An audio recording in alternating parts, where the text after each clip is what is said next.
Sebelumnya selamat pagi adik-adik. Bagaimana kabarnya sekarang? Baik. Ini benar ya kelas PHT 2? Iya. Sebelumnya mungkin kalian asing ya sama kakak. Perkenalkan kakak Nyoman Adrian Fiati. Kalian bisa panggil kakak Adin. Dimana kakak ini merupakan mahasiswa bimbingan konseling dari Universitas Pendidikan Ganesha. Nah, adapun maksud dan tujuan kakak di sini adalah untuk memberikan bimbingan pasikal ya dan juga layanan lainnya, yaitu layanan bimbingan kelompok, layanan konseling kelompok dan juga konseling individu mengenai inteligensi atau kecerdasan. Namun sebelum itu mungkin kita bisa berdoa dulu ya agar pembelajaran kita dapat berjalan dengan lancar. Mungkin ketua kelas bisa dibantu.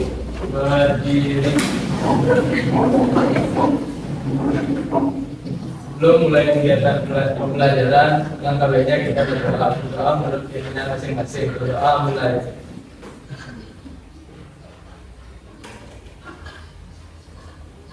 Berdoa selesai.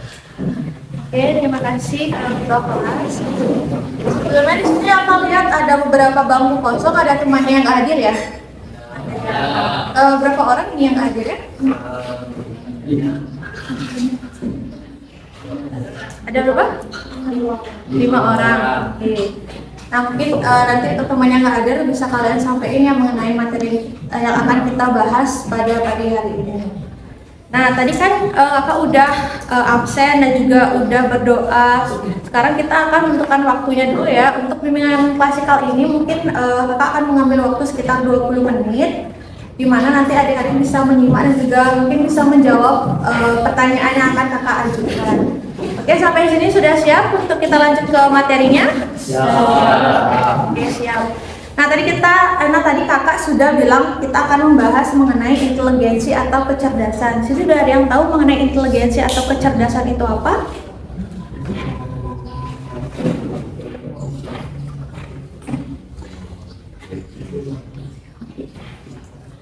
Ayo coba Alia. Menurut saya, kecerdasan adalah kemampuan untuk berinteraksi atau beradaptasi dengan cepat dan tepat, baik fisik maupun mental. Oke, benar ya. Tepuk tangan untuk temennya. Benar ya. Jadi inteligensi itu merupakan kecerdasan yang mencakup kemampuan untuk menyelesaikan masalah atau menciptakan suatu produk yang relevan dengan konteks budaya atau komunitas tempat dari individu tersebut berada. Nah, dari definisi yang sudah kakak jelaskan ini terdapat 3 indikator yang dapat kita petik ya. Untuk indikator yang pertama itu mengenai kemampuan memproses kebiasaan, di mana kemampuan memproses kebiasaan ini berarti pola untuk melakukan tanggapan terhadap situasi tertentu yang dipelajari oleh seorang individu secara berulang untuk melakukan hal yang sama. Dari sini kakak akan menampilkan contoh video dari indikator ini ya, di mana terdapat contoh video positif dan juga negatif. Kita bisa lihat dulu yang pertama, kemampuan dalam memproses. Kelihatan?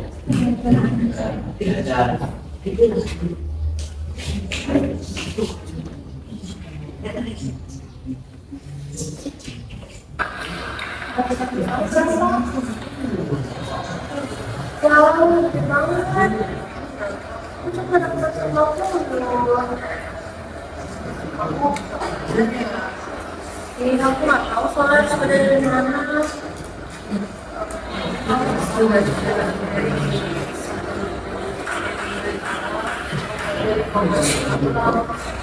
Kalau kamu tadi gimana? Itu apa nama ini? Mau nanti belajar atau nanti mereka besar. Oke, nanti ini ada waktu biar bisa belajar.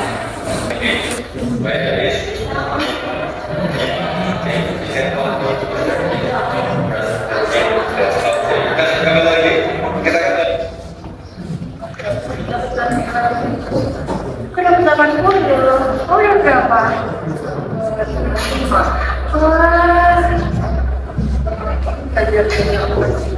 Iya, jadi nilai aku semakin besar kemarin dari kemarin. Kan kita ada 2 tes. Aku dari minggu lalu pengalaman setiap hari aku belajar bahasa Inggris pakai aplikasi.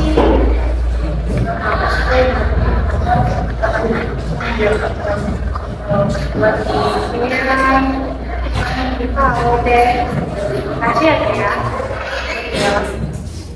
Nah, itu dia contoh dari memproses kebiasaan yang bisa kita sikapi dengan positif. Sekarang Kak akan nunjukin yang negatif.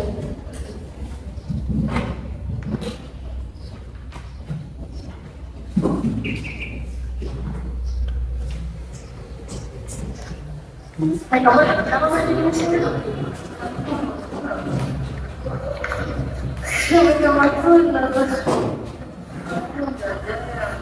Iya, kemarin baru belajar pas malamnya aja. Terus saya nampak.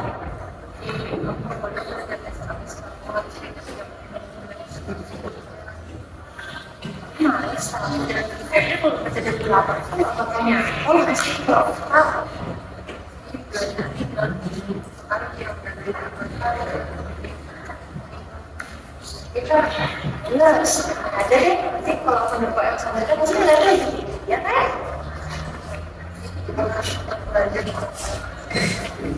Nanti ada deh, itu bagus.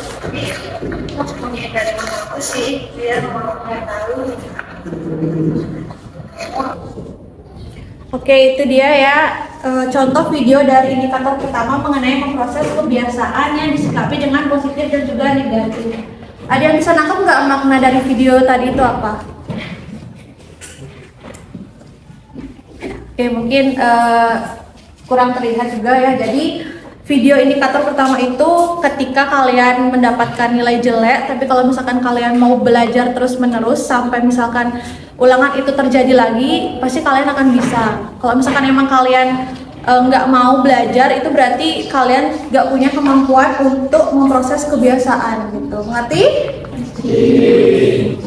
Oke, lanjut ya. Untuk indikator yang kedua ini mengenai kemampuan dalam memproses informasi, di mana kemampuan memproses informasi ini berarti mengolah atau mengerjakan informasi agar menjadi lebih berguna serta bermanfaat.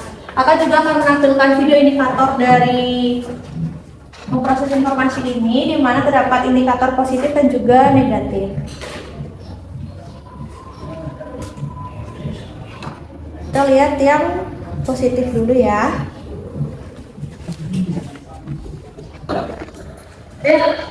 Kan apa yang dari sama buku kita buat tugas kelompoknya?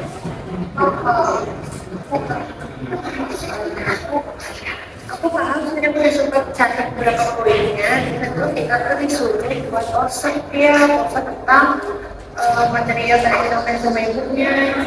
Di OSEC itu kita isi beberapa ornamen yang segera kita gitu loh. Untuk OSEC asli, tapi kalau teori kita mulai dari tempat. Boleh nanti kan pulang sekolah kita ke rumahku ya, kita cari bareng-bareng gimana template yang bagus. Oke. Nah, itu dia contoh dari memproses informasi yang disikapi dengan positif. Sekarang untuk yang negatifnya.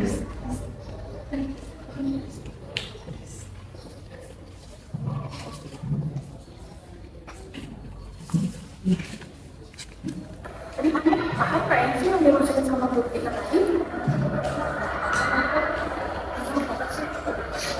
Cuma aku tadi aku cuma ngobrol sama jadi tadi kita tugas yang konteksnya sama guru kita. Ada yang kita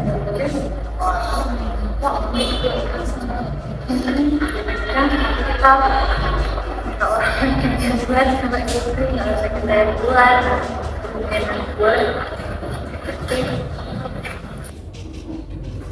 Oke, itu dia ya mengenai memproses informasi yang disikapi dengan negatif. Dari indikator yang kedua ini ada yang bisa nangkep nggak apa makna dari video yang Kak tayangkan?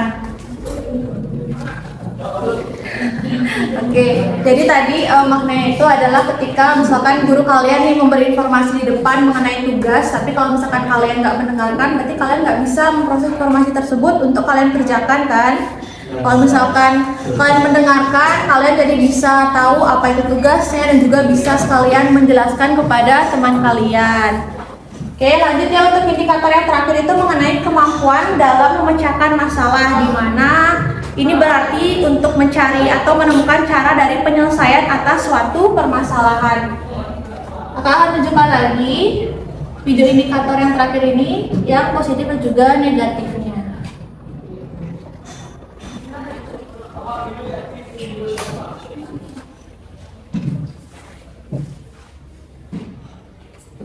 Ini untuk yang positifnya dulu ya.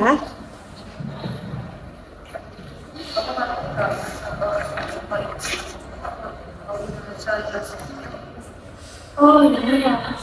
Tadi aku sempat dengar sih kalau nggak salah kayak gini deh caranya. Ini, ditambah ini, terus ini dioper ke sini. Kamu ngerti nggak? Ini belum ya? Nih, coba deh kita kayak YouTube ya. Kemarin aku udah sempat belajar, jadi kalau misalkan dikasih soal sekarang tuh jadi nggak terlalu pusing deh nih soal kita.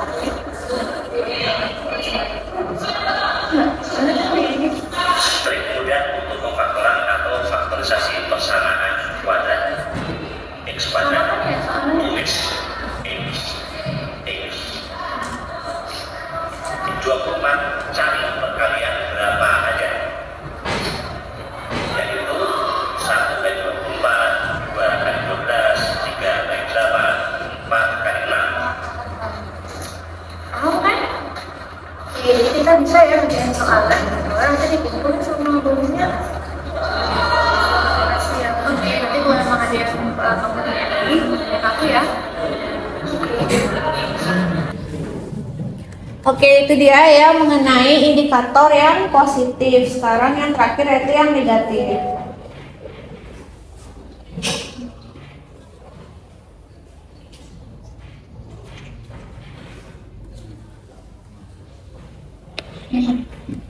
Ya, kamu udah ngerti kan cara ngesain kuadrat ini?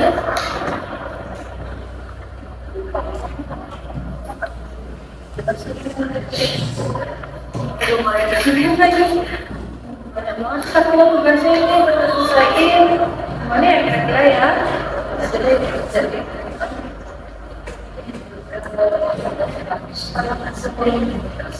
ya sih itu di tengah aja. Jadi kayak udah aja buat kita. Ya. Oke. Nah, itu dia ya video terakhir mengenai indikator. Lagi-lagi kalian di sini ada yang bisa nangkep nggak mengenai makna dari video tersebut? Oke, karena nggak bisa, jadi maknanya itu adalah ketika kalian diberikan persoalan mengenai suatu pelajaran, kalau emang kalian pintar ya dalam mencari memecahkan permasalahan tersebut, kalian bisa cari YouTube, maka persoalan dari mungkin matematika itu bisa terselesaikan dengan baik. Lalu kalau misalkan kalian tidak mau mencoba untuk mencari cara dalam menyelesaikannya, maka kalian akan berpikir nanti nyontek aja deh. Paham adik-adik? Oke, nah dari kedua indikator tersebut yang positif dan juga negatif, adik-adik di sini mau untuk mengikuti yang positif apa yang negatif? Positif. Tapi pernah kan lakuin yang negatifnya ini?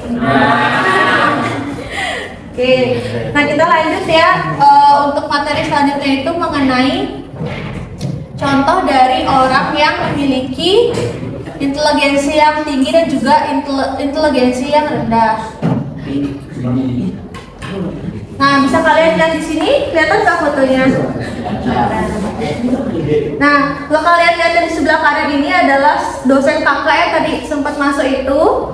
Nah, beliau ini bernama Profesor Dr. I. Ketut Darsano MPD Fons, di mana beliau ini merupakan akademisi yang dikenal memiliki tingkat inteligensi yang tinggi, di mana beliau ini merupakan salah satu guru besar yang ada di Universitas Pendidikan Ganesha, khususnya itu pada jurusan bimbingan dan konseling.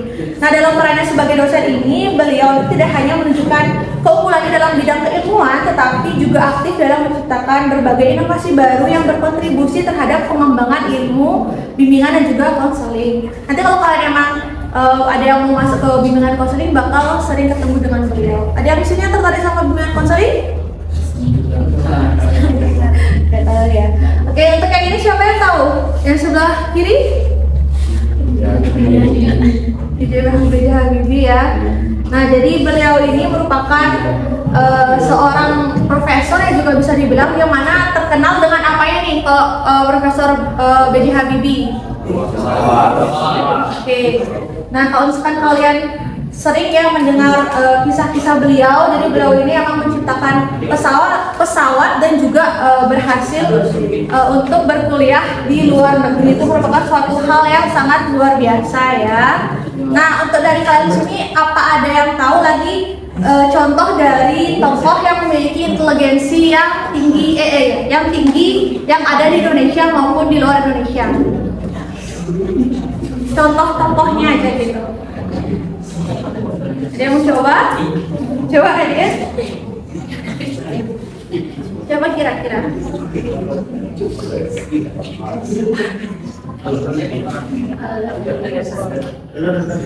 Ada yang tahu yang lainnya?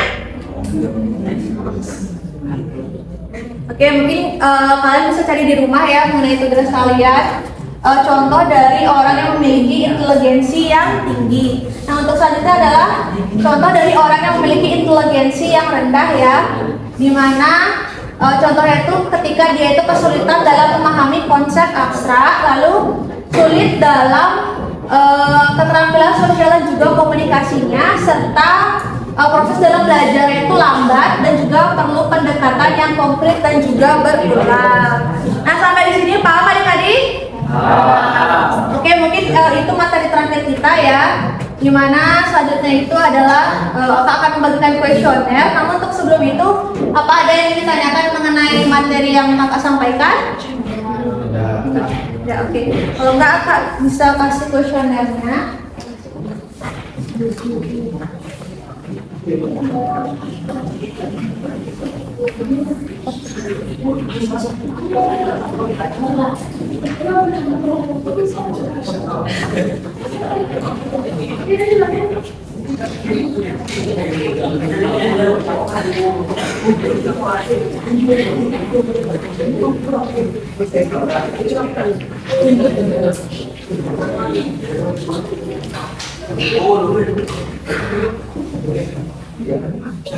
Nah, udah semua kan dapat kuesionernya? Ya. Kalian bisa lihat ya di identitas responden dan juga petunjuknya. Semua udah jelas ya, dan juga Pak ingatkan bahwa ini juga tidak berpengaruh pada nilai kalian, jadi jangan ragu untuk mengisinya dengan sejujur-jujurnya. Paham adik-adik? Oke, mungkin Kakak akan berikan waktu sekitar 5 menit ya untuk mengerjakan. Kalau ada yang ingin ditanyakan bisa angkat tangan ya.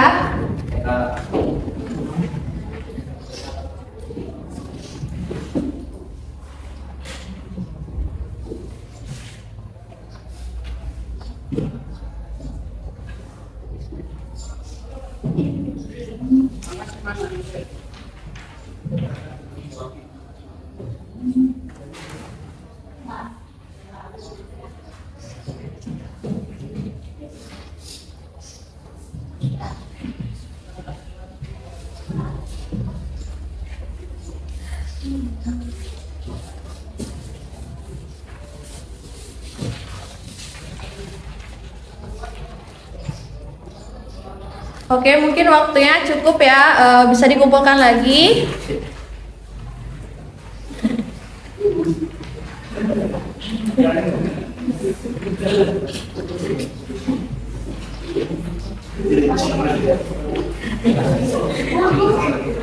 Nah, semua udah mengumpulkan kan? Oke, nah karena semua sudah mengumpulkan, karena tahap bimbingan konseling, bimbingan maksimal kita juga sudah selesai, kita akan lanjut untuk ke bimbingan kelompok ya, di mana bimbingan kelompok di sini akan Kakak tunjuk sekitar 7 orang. Nanti buat yang nggak ketunjuk, Kakak mohon untuk jangan berisik ya, dan juga mendengarkan nanti bimbingan kelompok yang teman kalian lakukan. Sampai sini Papa tadi? Oke, mungkin sekian. Mungkin yang untuk nama Kak panggil bisa maju ke depan ya. Oke, selamat pagi adik-adik. Jadi kalian yang Kak pilih untuk gabung ke kelompok ya? Oke, namun sebelumnya kalian sudah ada yang tahu mengenai apa itu bimbingan kelompok? Ya. Nah, jadi bimbingan kelompok itu merupakan kegiatan ya untuk berbagi pengalaman yang bertujuan untuk membantu dalam mengembangkan potensi diri melalui diskusi kelompok.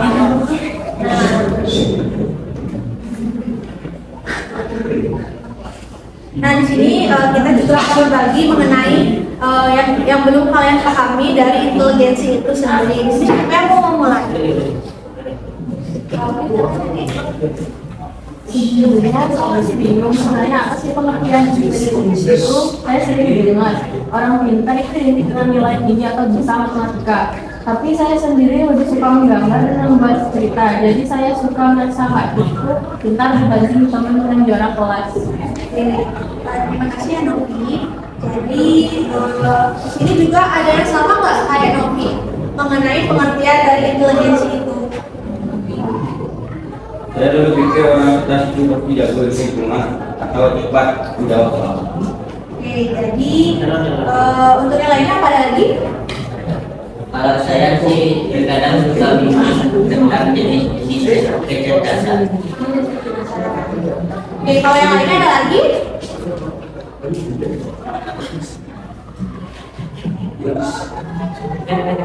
Ya saya sama yang konseling. Oke, jadi Ibu anggap semuanya sama ya, dimana pertanyaan dari Novi ini sangat relevan, dimana kita definisikan dulu ya bahwa kecerdasan inteligensi itu merupakan kecerdasan yang digunakan dalam memahami kemampuan menerima informasi, berpikir kritis, dan juga dalam memecahkan masalah. Nah, dalam kecerdasan itu juga terdapat linguistik ya, seperti jenisnya itu linguistik, logika, matematika, fisikal, interpersonal, intrapersonal, kinestetik, visual, spasial, naturalis, dan juga eksistensial.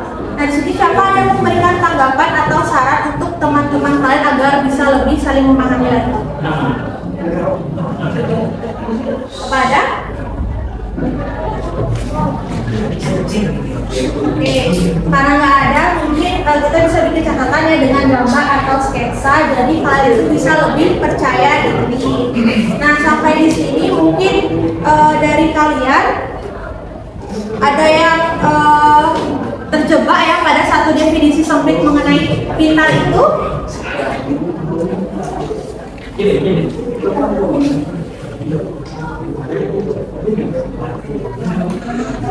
Saya jadi lebih percaya diri saya kalau menggambar dan bisa juga termasuk kecerdasan. Saya juga itu lebih serius. Masalah lebih serius ya. Untuk yang lainnya, bagaimana? Saya sekarang itu dipahami supaya kita tidak saling menjadi orang yang lebih. Oke, untuk yang lainnya gimana? Saya ingin coba belajar dengan saya sendiri, mungkin bukan soal pintar atau lebih cepat, tapi soal bagaimana saya memanfaatkan kekuatan saya. Oke, yang lainnya? Saya mau mulai mencari tahu tentang saya. Dulu saya pikir sekarang saya sadar itu potensi. Dan terakhir? Saya jadi semangat mencari tahu banyak tentang profesi yang cocok. Oke, nah jadi terima kasih ya atas keterbukaan dan juga antusiasme kalian pada hari ini. Saya bangga sekali karena kalian sudah mau mengemukakan pendapat kalian masing-masing. Nah, karena kita sudah melakukan bimbingan kelompok di sini Ibu mungkin akan menunjuk sekitar 3 orang yang ikut kita lanjut ke konseling kelompok, di mana mungkin kalian ada beberapa yang kurang aktif. Nanti kalian bisa aktif di konseling kelompoknya ya. Nanti. Namun sebelum itu apa ada yang ingin ditanyakan kepada Ibu? Enggak ya?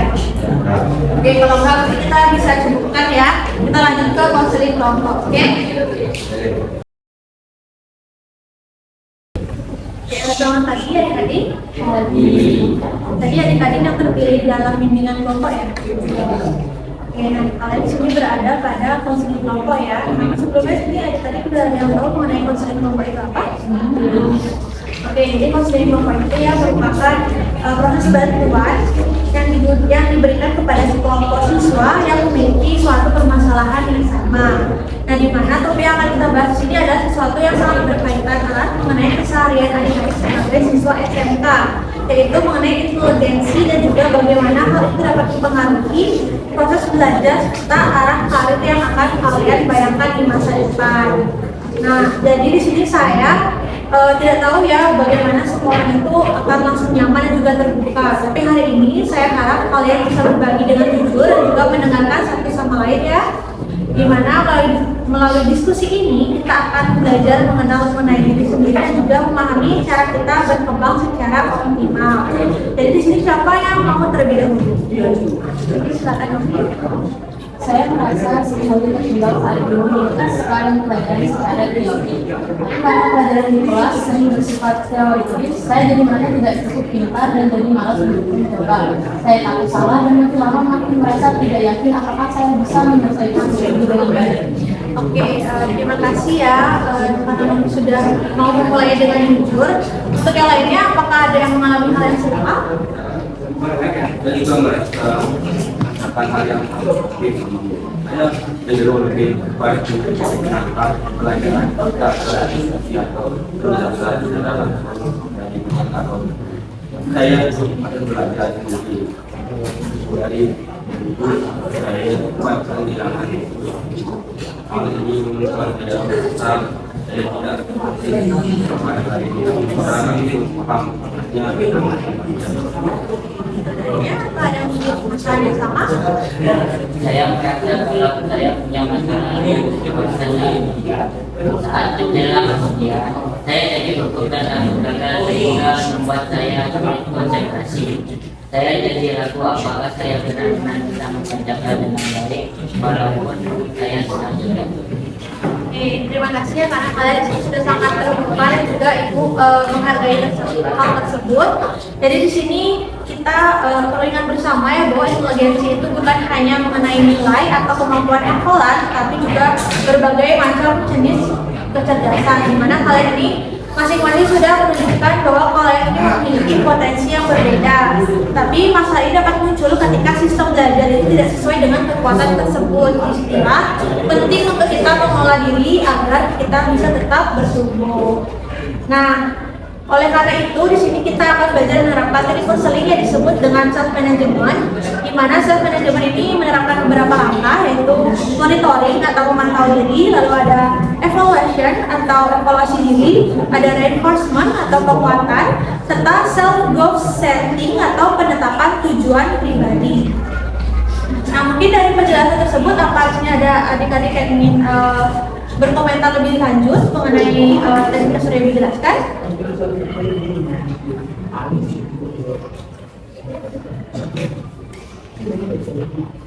Ada adik-adik? Setelah mendengar penjelasan itu, saya jadi sadar bahwa cara belajar saya memang lebih visual dan saya harus lebih sering menggunakan itu. Untuk yang lainnya bagaimana? saya juga lebih dari membuat sebuah pelajaran yang itu dirasakan saja. Mungkin saya bisa sekali pelajaran ya. Kalau saya coba mengingatkan diri untuk tidak terlalu keras menilai diri sendiri. Saya belajar mengatakan pada diri saya sendiri, saya sudah berusaha dan itu sudah baik. Itu membantu saya merasa lebih tenang dan percaya diri. Oke, terima kasih ya karena kalian sudah mau mengungkapkan keresahan kalian dan sini ibu lebih memahami Novi ya karena menentukan arah masa depan itu merupakan hal yang perlu waktu dan juga eksplorasi yang lebih mendalam. Oleh karena itu di sini ibu akan menyarankan Novi untuk lanjut konseling individu apa Novi bersedia? Oke, di sana kita akan membahas lebih fokus mengenai minat, bakat, serta kemungkinan pilihan karir yang sesuai untuk Novi.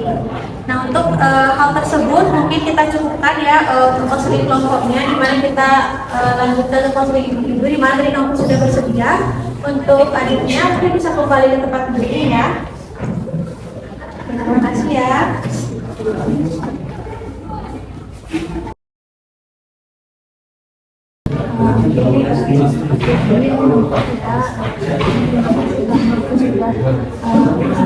Mau hadir dalam sosial.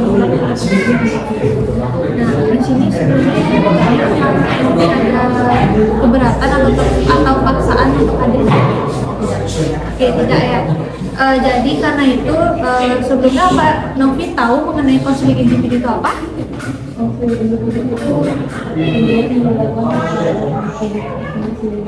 Nah, jadi konseling individu itu merupakan proses bantuan yang dilakukan secara tatap muka untuk menyelesaikan permasalahan yang Novi hadapi.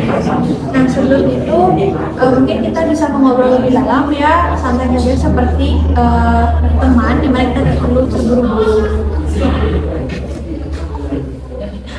Saya juga bisa dari sisi ini, soalnya dari kemarin itu saya mikir terus saya udah tahu mau jadi mana. Saya jadi masuk sendiri karena saya belum tahu, saya lihat seperti apa kayak belum ada tujuan. Oke, nah Novi bisa paham sekali ya mengenai perasaan itu, dimana kamu itu nggak sendirian, banyak juga siswa lain yang pasti mengalami hal yang sama, di mana mereka itu pasti sudah menyadari bahwa kamu itu masih mencari itu dan menjadi langkah awal yang bagus. Nah, jadi kamu itu sudah mulai bergerak ke arah yang benar. Sekarang mungkin apa yang biasanya kamu suka lakukan atau yang kamu lakukan di sekolah itu yang paling nyaman, kegiatannya seperti apa? Biasanya saya paling nyaman kalau kegiatan kelompok. Saya merasa lebih mudah mikir kalau bareng teman. Terus saya juga suka kalau ada presentasi. Aneh ya, kadang orang lain takut presentasi, saya malah yang dan saya juga sering melihat dulu mereka dari potensi jadi bakat atau sesuatu yang berguna. Oke, itu bukan hal yang kecil ya, dimana apa yang tadi kamu ceritakan itu merupakan bentuk dari kecerdasan, dimana kecerdasan interpersonal ya, dimana Novi ini punya kepekaan dan juga kemampuan untuk berhubungan dengan orang lain, dan itu merupakan hal yang penting ya, apalagi di dunia kerja nanti, bukan cuma nilai akademik yang akan menentukan. Tapi saya sering mikir, kalau misalnya saya nggak punya nilai bagus, saya bisa apa? Takutnya kalau nggak pintar dalam pelajaran, ya berarti saya nggak cukup cerdas buat sukses.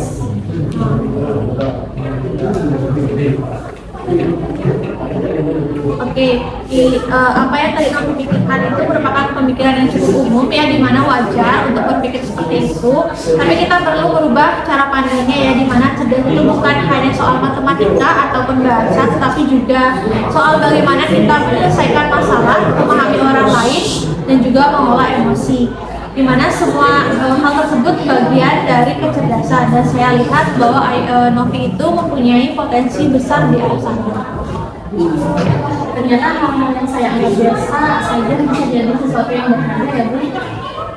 Saya selama ini cuma fokus menilai sampai lupa kalau saya punya kemampuan di hal lain. Saya sering mikir saya ini terlalu biasa, enggak spesial. Tapi sekarang saya jadi merasa ada yang bisa saya lakukan. Hebat ya bahwa Novi ini bisa menyadari hal tersebut. Sekarang itu orang lebih tahu dan juga belum sadar mengenai dirinya sendiri. Maka dari itu penting ya untuk mulai mengambil langkah, di mana langkah tersebut bisa Novi lakukan secara perlahan, di mana Novi nggak perlu terburu-buru, yang penting bisa terus jalan pada hal tersebut. Ya Bu, saya sudah buat catatan kegiatan seperti yang Ibu bilang. Saya juga mau mulai mencari tahu tentang pekerjaan yang kaitan sama orang. Saya dari relation, KRD atau bahkan psikolog. Saya ingin tahu saya cocoknya di mana. Oke, bagus sekali ya Novi. Jadi di ini tugas Novi adalah membuat jurnal kegiatan harian, di mana nggak perlu terlalu panjang, tetapi perlu dilakukan secara rutin dan juga jujur.